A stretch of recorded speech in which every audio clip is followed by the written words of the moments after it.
warahmatullahi wabarakatuh. Halo semuanya, salam sehat, tetap semangat, dan selalu bersyukur bertemu kembali di pelajaran seni budaya bersama Ibu Cindy.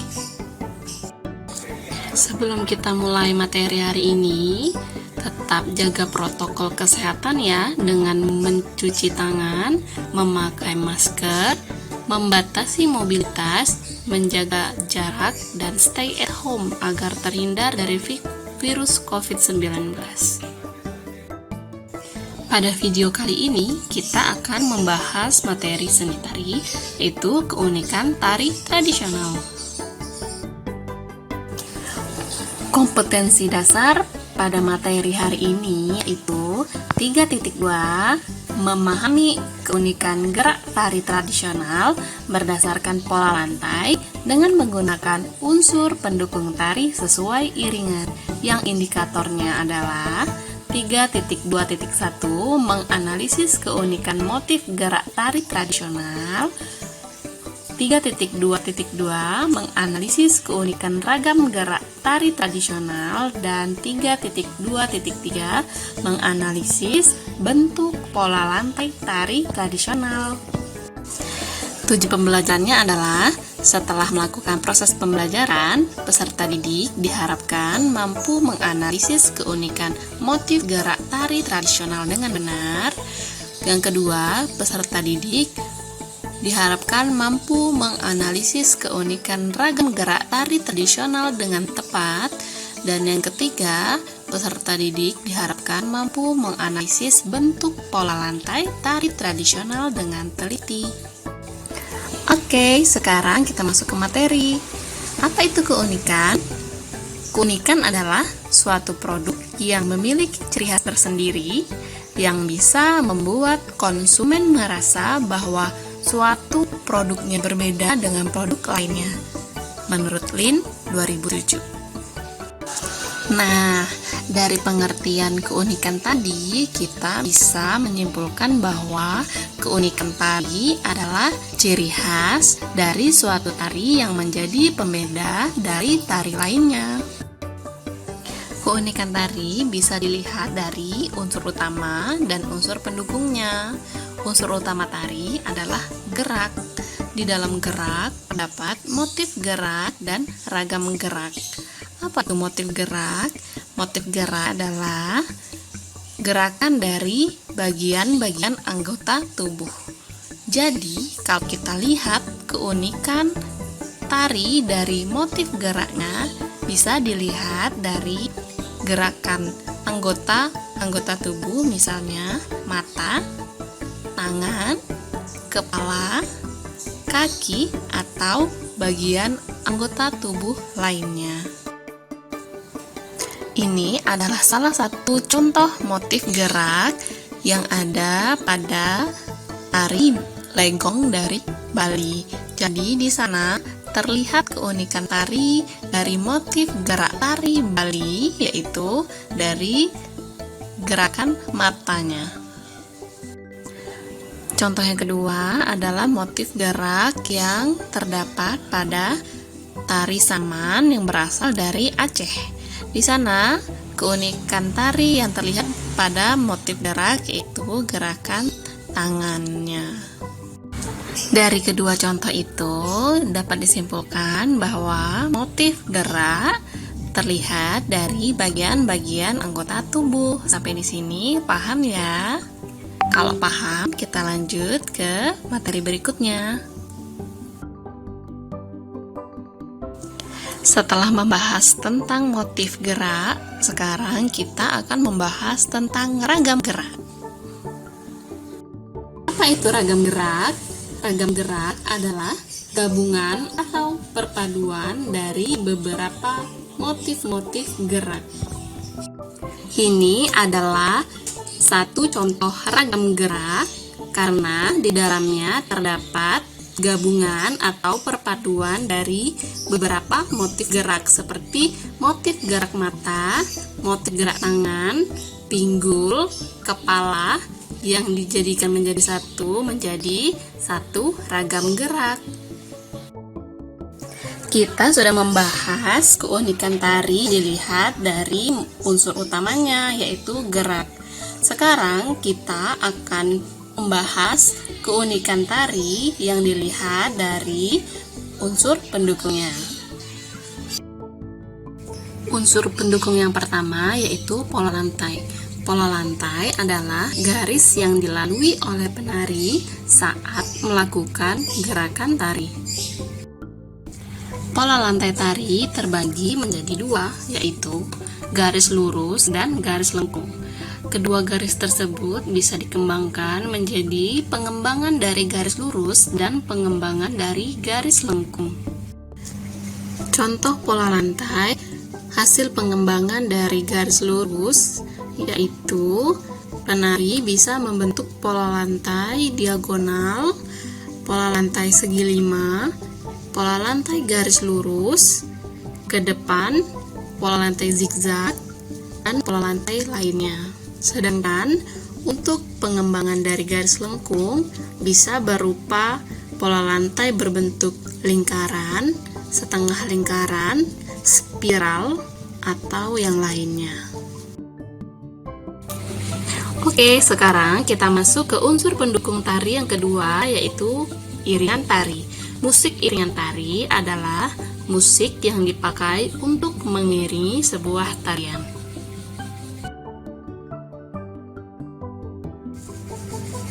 Jenis musik iringan tari berdasarkan notasinya dibedakan menjadi dua, bentuk iringan pentatonis dan diatonis. Pentatonis merupakan iringan yang bersumber pada alat-alat musik tradisi, sedangkan diatonis bersumber pada alat musik modern. Nah, selain dibagi berdasarkan notasi musiknya, jenis iringan tari juga dapat dibagi berdasarkan bentuknya. Ada beberapa macam bentuk iringan, yaitu iringan tari internal dan iringan tari eksternal.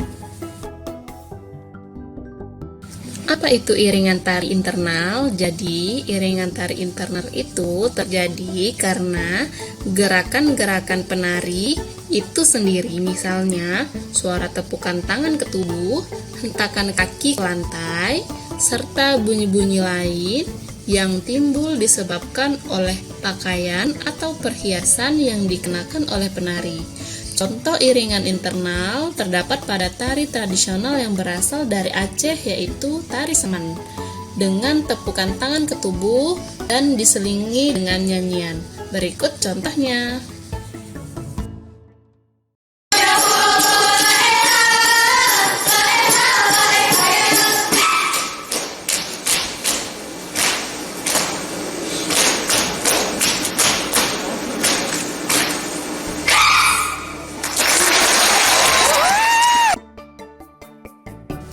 Kalau tadi kita sudah membahas tentang iringan tari internal, sekarang kita akan membahas tentang iringan tari eksternal. Jadi, iringan tari eksternal ini iringan yang dilakukan oleh orang lain, baik dengan kata-kata, nyanyian, ataupun orkestrasi musik yang lebih lengkap. Jadi, iringan tari tidak lagi dilakukan oleh penari sendiri, akan tetapi dilakukan oleh orang lain atau lebih dikenal dengan sebutan pemusik.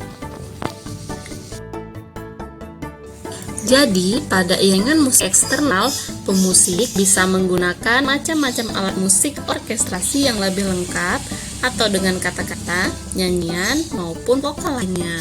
Berikut contohnya.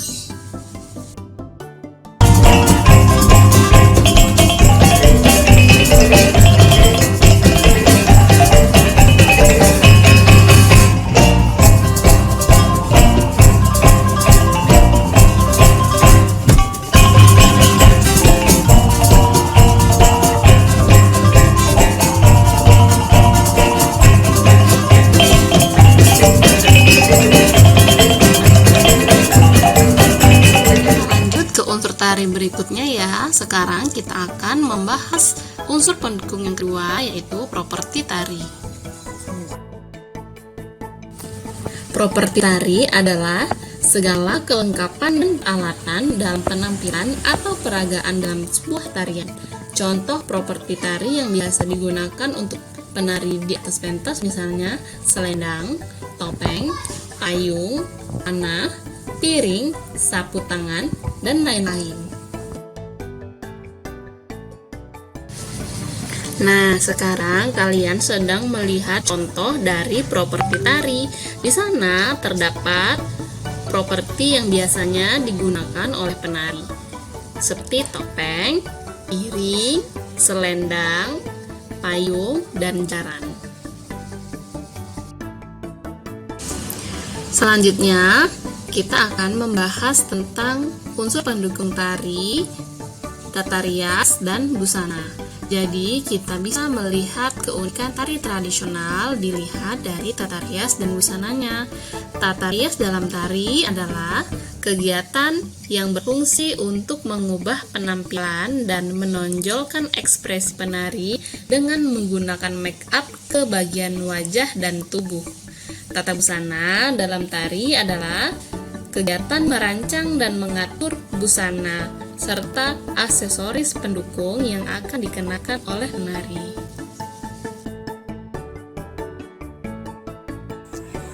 Nah, di sini ada dua contoh keunikan tari yang dilihat dari tata rias dan busananya. Terlihat sangat berbeda kan? Gambar 1 ciri khas Bali dan gambar 2 ciri khas budaya dari Sumatera Barat. Jadi, kedua gambar ini bercirikan daerahnya masing-masing. Unsur pendukung yang terakhir yaitu tempat pertunjukan. Tempat pertunjukan tari biasanya disebut dengan panggung. Secara umum, jenis panggung atau pentas tari terbagi menjadi dua, yaitu pentas tertutup dan pentas terbuka. Pentas tertutup adalah panggung yang berada dalam satu ruangan yang luas dengan penonton terbatas. Sedangkan pentas terbuka adalah pentas yang dilakukan di luar ruangan atau lapangan terbuka yang penontonnya tidak terbatas. Ini adalah contoh tempat pertunjukan. Gambar yang pertama adalah contoh tempat pertunjukan atau pentas terbuka karena berada di luar ruangan atau di lapangan terbuka sehingga penontonnya tidak terbatas. Sedangkan gambar yang kedua merupakan contoh dari pentas tertutup karena berada di dalam ruangan dan jumlah penontonnya terbatas. Oke, kita sudah membahas tentang unsur utama dan unsur pendukung dari tari untuk melihat keunikan tari. Sekarang kita akan membahas satu keunikan tari yang berasal dari Kalimantan Timur. Keunikan tari yang akan kita bahas kali ini yaitu tari gong dari Kalimantan Timur. Tari gong adalah salah satu tarian khas dari Kalimantan Timur, khususnya masyarakat Dayak Kenya. Tarian suku Dayak yang satu ini memiliki keunikan yang tidak ditemukan dalam tari lainnya. Salah satu keunikannya terletak pada properti yang digunakan yaitu gong. Alih-alih menari dengan membawa gong, tari gong ini akan menunjukkan keseimbangan penari yang bergerak di atas sebuah gong. Tari gong dilakukan oleh dua gadis yang menampilkan gerakan lemah lembut di atas gong. Makna yang terkandung di dalam kesenian tradisional ini yaitu menggambarkan kelembutan wanita yang membawa ketenangan. Hal ini sejalan dengan sifat burung enggang, kebanggaan masyarakat Dayak yang juga bergerak dengan lembut. Biasanya tarian ini digunakan masyarakat Dayak untuk menyambut tamu. Namun bisa juga ditarikan pada saat kelahiran bayi, kepala suku, dan praktiknya dilakukan di dalam ruangan seperti lamin adat. Sementara fungsi dari tarian ini adalah sebagai ritual pengisi acara, penyambutan tamu, hiburan, dan lain-lain. Busana yang dikenakan penari dalam tari gong terkesan mewah karena mereka menggunakan pakaian tradisional suku Dayak yang coraknya sangat khas. Tak lupa penari juga menggunakan ta'ah, yaitu kain khas Dayak yang dililitkan pada pinggang penari. Ada juga properti lain yang digunakan, yaitu lafung atau ikat kepala berbahan rotan. Selain itu, penari juga mengenakan kalung bergerigi dan gelang yang terbuat dari manik-manik berwarna senada. Gerakan pada tarian ini sangat lembut, dapat dilihat dari gerakan tangan yang dilakukan oleh penarinya. Selain itu, gerakannya tidak memiliki banyak perpindahan seperti tari Kalimantan lainnya. Bahkan, dalam tarian ini, banyak gerakan yang diulang-ulang, tetapi gerakan lembut oleh sang penari adalah sesuatu yang ditonjolkan. Dapat dikatakan bahwa tari gong lebih fokus pada gerakan tangan yang melambai-lambai dan gerakan kaki saat menari di atas gong. Meskipun terlihat sederhana, tetapi gerakan di atas gong membutuhkan ketelitian untuk menjaga keseimbangan. Dengan kata lain, seluruh gerakan tersebut dilakukan dengan penuh kehati-hatian.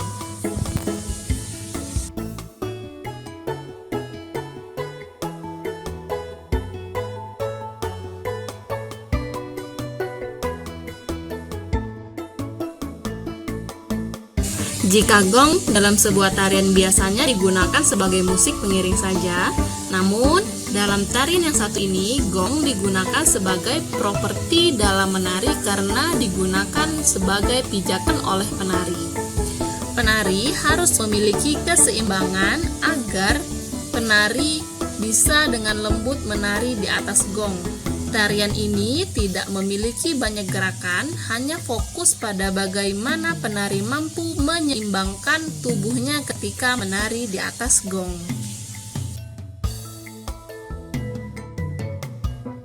Properti wajib dalam tari gong yang kedua adalah bulu burung enggang.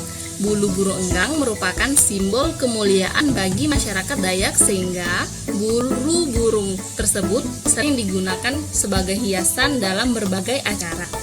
Bagian bulu burung enggang yang digunakan adalah ekornya karena merupakan simbol kemakmuran bagi masyarakat setempat.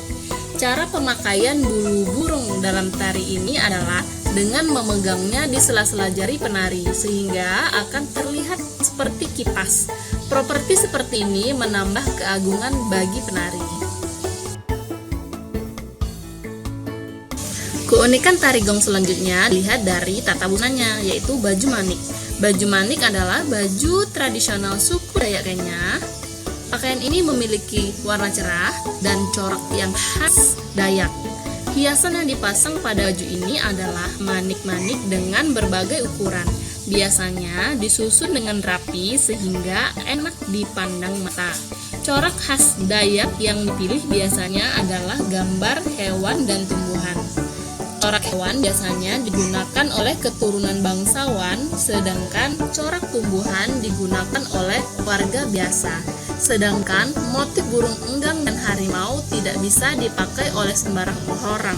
Hal ini dikarenakan karena keduanya merupakan simbol kepemimpinan dan kekuasaan. Tadi kita sudah menyinggung tentang ta'ah. Jadi, ta'ah itu adalah hiasan yang berbentuk persegi panjang.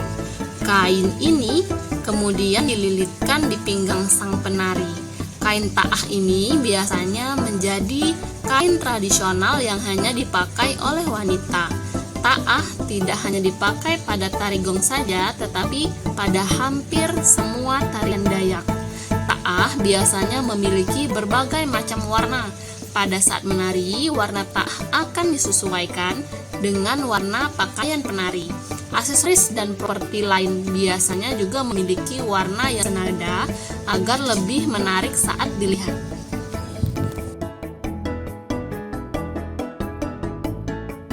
Keunikan tari gong selanjutnya terlihat pada hiasan kepala. Hiasan kepala ini terbuat dari kain tenun yang diberi tambahan bulu burung enggang. Namun, ada juga penari yang menggunakan ikat kepala berbahan rotan. Meskipun dibuat dengan bahan yang berbeda, tetapi ikat kepala ini tidak pernah melupakan bulu burung enggang sebagai hiasan tambahannya. Bulu burung enggang selalu dipilih karena menambah mewah dan eksotis penampilan tari. Nah, walaupun namanya tari gong, tetapi justru pertunjukannya tidak menggunakan gong seperti tari ronggeng dan tari kuda lumping sebagai musik pengiringnya. Hal ini merupakan salah satu keunikan yang dimiliki tarian ini. Alat musik yang digunakan sebagai pengiring adalah sapek dan kecapi. Kedua alat tersebut adalah pengiring utama dalam tari gong. Sapek dan kecapi memiliki suara yang lembut, cocok untuk tarian dengan tempo lambat seperti tari gong. Keunikan tari gong yang terakhir yaitu aksesoris. Aksesoris utama yang dipakai oleh penari dalam tari gong adalah kalung dan gelang yang terbuat dari manik-manik serta taring hewan. Kedua hal tersebut bukan merupakan properti utama, tetapi bisa menambahkan kesan elegan dan anggun bagi penari. Kalung yang dipakai dalam tari gong juga dihiasi oleh bulu burung enggang. Namun, gelang yang dipakai para penari tidak ada hiasan bulu burung enggangnya. Sekian keunikan dari tari gong hari ini. Materi keunikan tari tradisional pada video kali ini selesai. Silakan lihat video selanjutnya. Terima kasih sudah menyimak materi hari ini. Semoga bermanfaat. Teruslah belajar dan berkarya agar dapat melestarikan tari tradisional yang ada di Indonesia. Cinta akan keindahan adalah rasa, penciptaan keindahan adalah seni menurut Ralph Waldo Emerson. Sampai ketemu di video berikutnya. Wassalamualaikum warahmatullahi wabarakatuh.